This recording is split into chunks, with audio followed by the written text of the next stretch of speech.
Hello বন্ধুরা, short ভিডিওতে এত ভিউজ হবে ভাবিনি তো।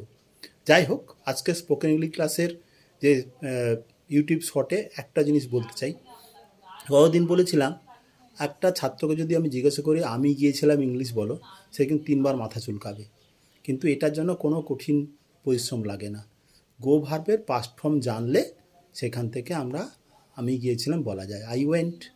আচ্ছা, আমি খেয়েছিলাম, এটা ইংলিশ কী হবে?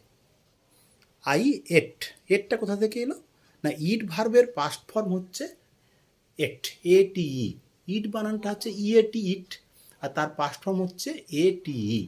আই এট, আমি খেয়েছিলাম। আমি ভাত খেয়েছিলাম, আই এট রাইস।